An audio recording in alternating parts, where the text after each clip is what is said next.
Pozdravljeni. Na vrsti je že drugi prispevek iz serije posvečene letošnji veliki nagradi Belgije. Poglejmo si skupaj, kaj se je zanimivega zgodilo po kvalifikacijah.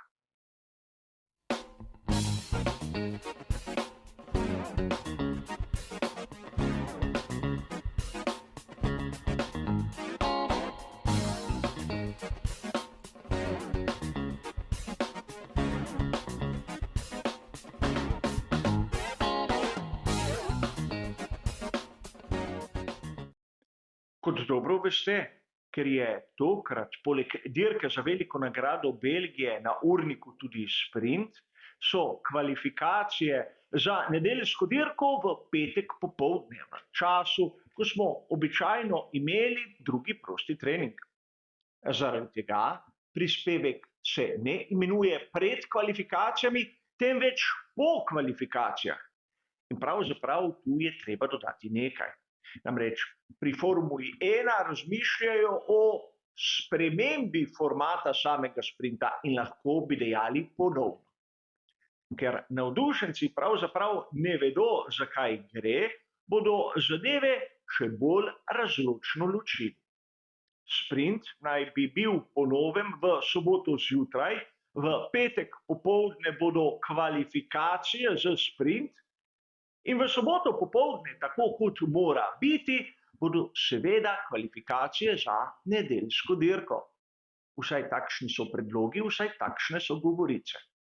A verjetno marsikdo izmed nas se je začel spraševati, zakaj niso prej pomislili na razno zmedo, ki jih s takimi formati vpeljujejo v dirkaški vikend.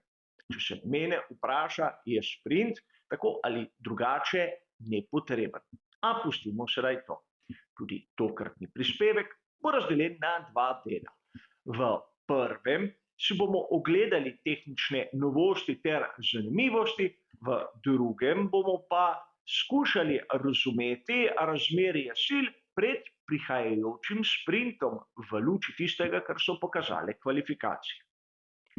In začeli bomo s tistimi novostmi in zanimivostmi, ki so jih ekipe pokazale, predvsem na tehničnem pregledu. Kot smo govorili že v samem uvodu, je proga Spa-Francorchamps specifična, zahteva izjemno nizek kot, kar se tiče pomožnih profilov tako na prednjem, kot tudi na zadnjem aerodinamičnem stabilizatorju. In to smo videli pri mnogih ekipah, kjer bi rad vašo pozornost usmeril na tiste končne plošče prednjega aerodinamičnega stabilizatorja, kjer smo na primer na Madžarskem videli kar ostre usmernike zračnega toka navzgor. No, tu v Belgiji se je to spremenilo in ti usmerniki so bistveno manj izraziti in tudi kot je malček bolj položen. A tisto, kar se je zdelo meni zanimivo, je bilo prikazano na zadnjih aerodinamičnih stabilizatorjih. Tudi tu rešitve z nižjim kotom, ampak če primerjamo na primer rešitev, ki jo lahko vidimo pri Red Bullu, bomo takoj opazili, da so se potrudili silo usmeriti na sredino samega profila. Logično je, da tako silo prenaša konkavna oblika glavnega profila. In seveda ta sila direktno prek nosilcev gre na ohišje menjalnika in nato na zadnje obese. Po drugi strani pri Ferrariju vidimo, da je tisti glavni nosilec precej raven, zato je tu prenos sile malce bolj drugačen, kot da bi želeli ta element enakomerno obremeniti in seveda tako verjetno tudi prihraniti kaj pri masi. A vseeno tu element zadnjega aerodinamičnega stabilizatorja ni tako pomemben, ni tako bistven, čeprav vidimo pri različnih ekipah različne rešitve. A ne smemo tu mimo tiste največje novosti, ki smo jo lahko videli v samih garažah. In govorim o popravku, ki so ga pokazali pri tovarniški ekipi Mercedes, kar se tiče njihovih bočnih struktur. Nekaj podobnega smo videli na prejšnji veliki nagradi pri ekipi Red Bull in bolidu RB19, čeprav tu pri Mercedesu 214B vidimo, da so verjetno šli rahlo v nasprotno smer. Namreč, kar se tiče bočnih struktur, vidimo, da so te bistveno bolj izdolbene od onega, kar smo videli na začetku od velike nagrade Monaka pa tja do velike nagrade Madžarske. Namesto, da bi širili samo strukturo, so jo pri Mercedesu začeli krčiti, ožati, in to se vidi tudi pri tistih hladilnih bočnih režah. Te v širino ne segajo več tako navzven in so rahlo tudi stisnjene navznoter. Postajajo podobne onim, ki smo jih videli naprimer na modelih 2W10, 2W11, 2W12. A seveda gre le za neko podobnost, ki pa ne pravi, da so pri Mercedesu začeli uporabljati podatke iz generacije starejših bolidov. A kljub vsemu zanimiva primerjava, kako so pri Red Bullu in Mercedesu, kar se tiče bočnih struktur, v bistvu zbrali dve popolnoma različni filozofiji.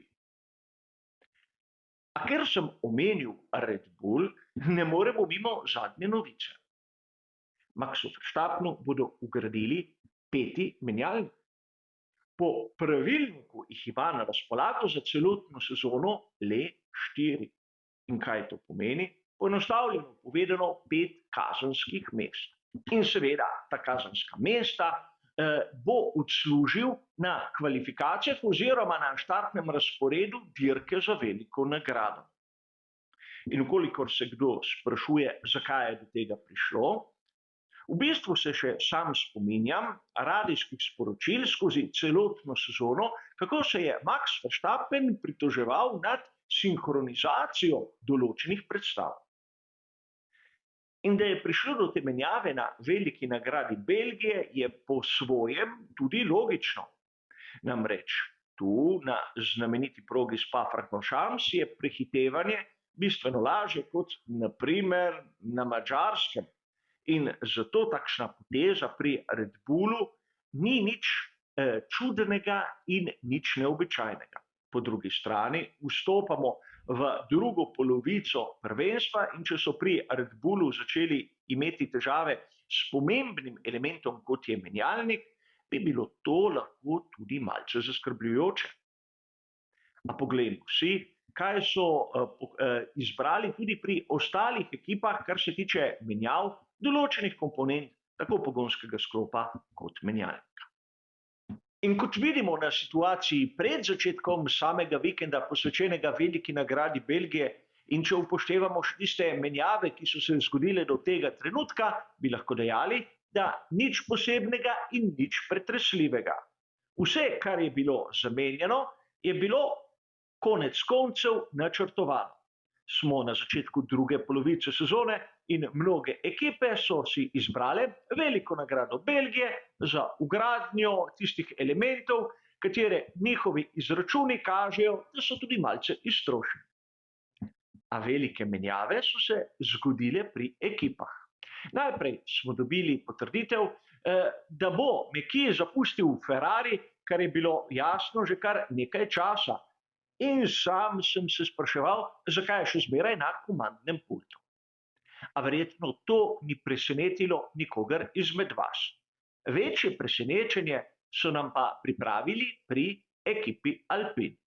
Najprej je odjeknila novica, da Pat Fry se bo pridružil ekipi Williams in dobili smo tudi uradno izjavo. In seveda Pat Fry je znan iz njegovega obdobja pri skuderiji Ferrari na začetku turbohibridne ere. Nato je bil tudi pri McLarenu in se šele v zadnjem obdobju preselil k Alpinu. A pri Alpinu menjav ni konec. Namreč odpovedali so pogodbo tako Otmarju Zafnauerju kot Alenu Premanu. In to verjetno ni tako veliko presenečenje glede na rezultate, ki smo jih videli pri tej francosko-angleški ekipi. Govori se v ozadju, da prihaja na površje zopet Matija Binotto, ampak dokler ne bo uradno, sam ne verjamem. A poglejmo, kaj so nam pokazali prosti trening in predvsem kvalifikacije za nedeljsko dirko. Tu moramo najprej poudariti, da vreme v Belgiji je bilo tipično, pričakovano, deževno. In to nam zopet kaže, da pravzaprav na veliki nagradi Belgije bi morda rabili več prostih treningov in ne samo enega. Nekateri sploh niso postavili pravih časov in tu govorimo na primer o Maxu Verstappenu. A konec koncev, če preskočimo prvi prosti trening, kajti progo bi pa morali vsi poznati, bomo prišli na kvalifikacijah do presenetljivih rezultatov. Seveda tam spredaj z ogromno prednostjo zopet Max. In spomnimo se, on bo dobil pribitek 5 kazenskih mest, ampak biti 8 desetink hitrejši od vseh ostalih, po mojem osebnem mnenju, je fenomenalen rezultat. Še posebej v takšnih razmerah, ko proga niti ni tako razmočena in hitra linija po drugi strani tudi ni tako idealno suha. A pustimo sedaj to. Na drugem mestu na samih kvalifikacijah in na najboljšem štartnem položaju za nedeljsko dirko Charles Leclerc. Poleg njega Sergio Perez, na tretjem mestu Lewis Hamilton in na to, govorimo o štartnem razporedu, Carlos Sainz mlajši. Verjetno marsikdo bo vzkliknil, saj Ferrari ni tako slab, kot je izgledal na veliki nagradi Velike Britanije in na veliki nagradi Madžarske. A račune moramo zaključiti po sami dirki. Tu bi rad izpostavil, da tudi pri McLarenu so še zmeraj tako spredaj, da pravzaprav jih nismo navajeni v takšni formi. In to je dobro presenečenje, namreč vsaj za nedeljsko dirko se nam obeta v prvih krogih kar oster boj. Seveda v zadnjem briefingu bomo šli malce bolj v podrobnosti, kaj pomenijo vsi ti rezultati, še posebej, ko bomo videli vse tisto, kar se je zgodilo na samem sprintu. A tu bi vas rad opomnil še na nekaj, kar se meni osebno zdi bistveno. Namreč med zadnjimi 10 imamo 5 različnih ekip, torej tudi ekipe, konstruktorji so začele kazati tisto svojo pravo vrednost. In res, dodatek, ki ga tu v Belgiji ima Max Verstappen, ga lahko ocenimo na 80 sekunde, ampak rad bi vas opozoril na progi, kjer je krog dolg 7004 metre.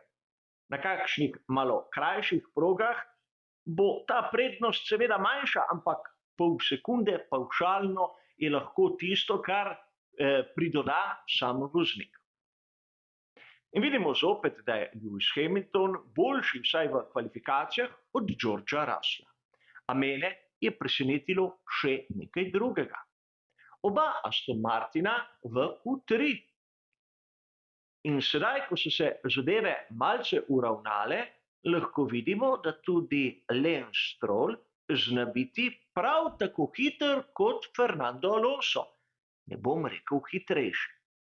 In to je zanimivo, kajti Lance Stroll je po mnenju mnogih, imenujemo jih poznavalcev, tisti, ki se ne zasluži biti v Formuli 1. Ampak sedaj, ko je presenečenje mimo, ko je treba nekako z bolidom AMR23 doseči tisti optimum, zna tudi on. In nikoli ga nisem smatral za šampiona, ampak samo za poštenega voznika, kar je tudi tokrat na kvalifikacijah dokazal, da je. A kljub vsemu, pred nami je zanimiv vikend z dogajanjem v soboto, kjer bomo seveda vse tisto, kar bodo pokazale druge kvalifikacije in sprint, obdelali v zadnjem briefingu, poleg ostalih podatkov in predvsem v nedeljo, ko bo dirka za veliko nagrado. A za ta prispevek po samih kvalifikacijah je pa, kot ste razumeli, to vse. Hvala za vašo pozornost in nasvidenje.